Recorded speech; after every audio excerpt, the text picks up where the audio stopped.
First thing I thought of when I looked at this watch was pineapple pizza. Beyond being merely an acquired taste, the Hawaiian pie is downright countercultural, defying tradition in a manner capable of generating visceral hatred. As a funny side note, there's an actual geographical connection linking this watch to the Aloha State, as Adam McFarland, its creator, is a US Navy officer stationed in the Hawaii. Contrary to pizza, the Flieger has never been a popular type of watch, so Adam's take on it is bound to appeal to a handful of watch enthusiasts. However, there's so much more about the work watch than it meets a first confused glance. Stick around and you'll find out why I believe this is actually a great proposition for those that are looking for substance rather than form. Despite looking rather large due to its thin bezel, the case of the Flieger measures a very reasonable 42mm across the dial. The distance between the tips of the traditional straight lugs is 49mm, but what I believe to be the key measurement is the vertical one.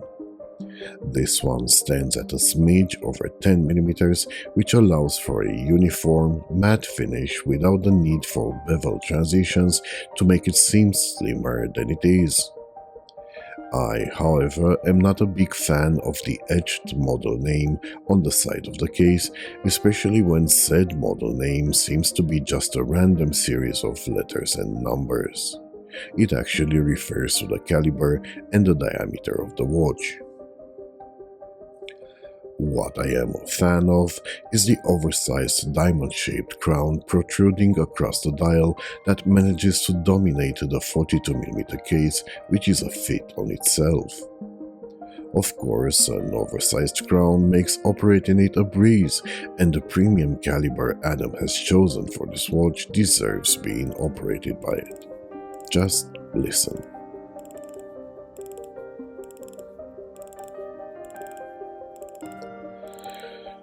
Pulling the crown out allows for a smooth, perfectly calibrated experience of setting the time with the hands staying in place through the series of clicks announcing the engaging and disengaging of the caliber.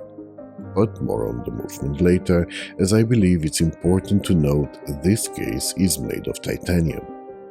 And mind you, not any kind of titanium, but a premium grade 5.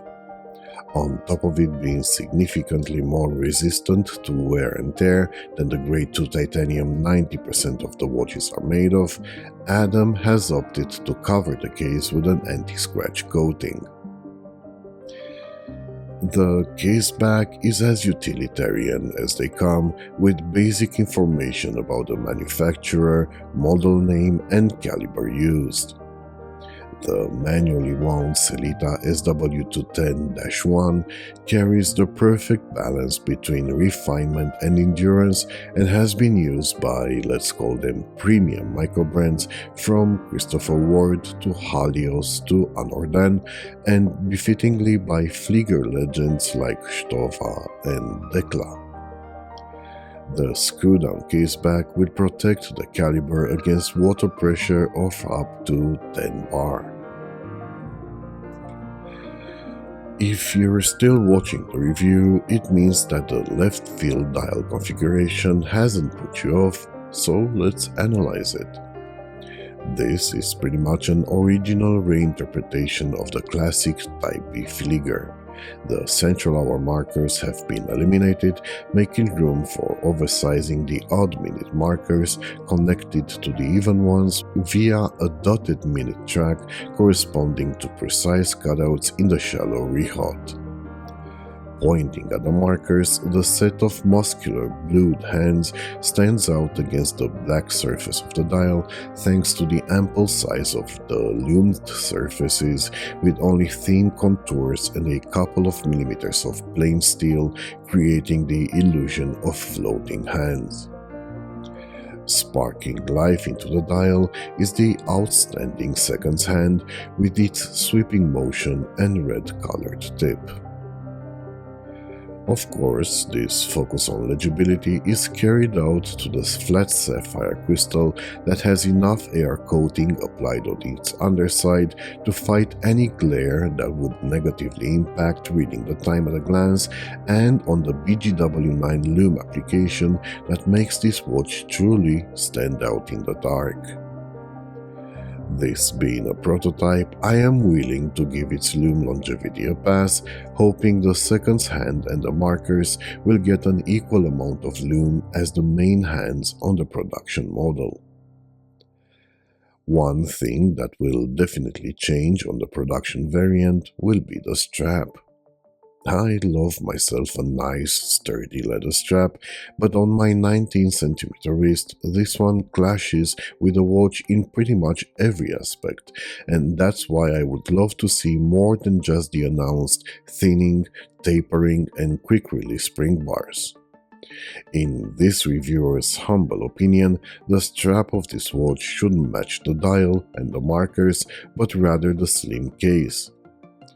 If this is not an option, then taking advantage of the slimness of the watch and offering a contrasting leather pass-through, such as this one by Perrin, would be totally fine.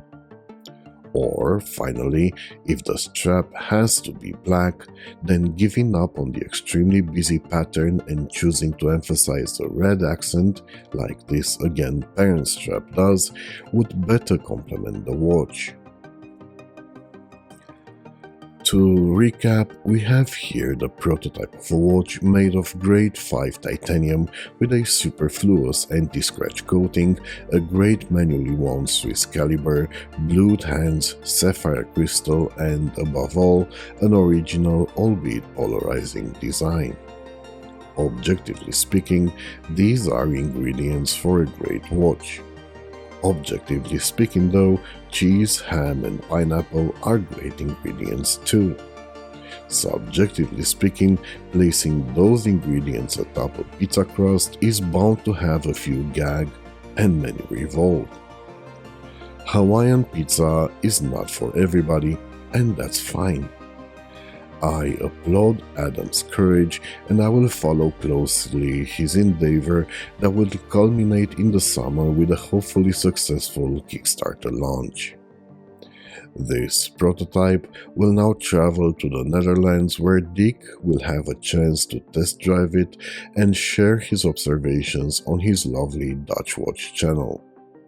You can check Adam's progress by accessing the Facebook link I have posted below. Alternatively, you can check my review of other microbrand produced manually wound watches here or here. Would love to read your opinions on this watch, so comment down below, like, share, subscribe, and buy the watch you want.